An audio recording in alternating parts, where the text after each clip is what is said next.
All right, so you want to know the why behind the gifts? Let's talk about it. So when the Magi, or we like to call them the wise men, showed up in the Gospel of Matthew, they didn't bring baby blankets and rattles and diapers or homemade toys. They brought gold, frankincense, and myrrh. Now this was not random. Gold, because he was king. See, gold was for royalty. You give gold to a king. These men traveled far from the east, saw the star, bowed down before a little baby because they understood something most religious people missed. This wasn't just a baby, this was a king. Not just king of the Jews, but king of everything. And let me tell you something. You don't give gold unless you recognize authority. Some of y'all want Jesus as a savior, but have you crowned him king?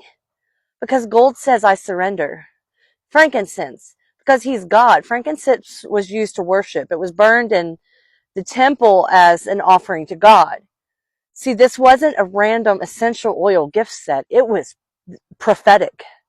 They were declaring that this child is worthy of worship, not just respect or admiration, worship. And some of y'all say you believe in Jesus, but you don't worship him. Frankincense says that you're not just important, you're holy. Now, myrrh, because he came to die. Now, this one shook me when I finally got it. Myrrh was used for burial. It was used to prepare bodies for death.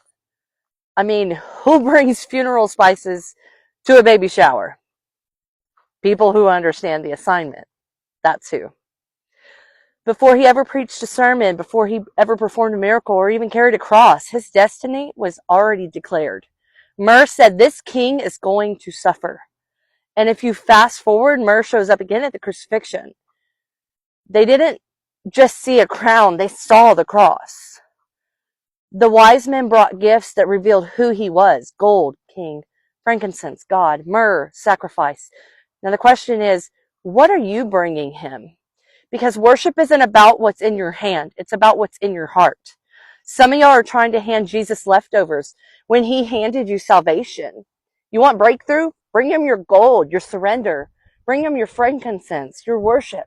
Bring him your myrrh, your dying to self. They traveled miles to lay treasure at his feet, but some of us, we won't lay down our pride.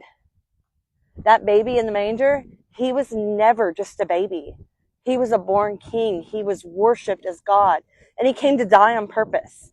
Now tell me, have you only accepted the baby, or have you bowed to the king?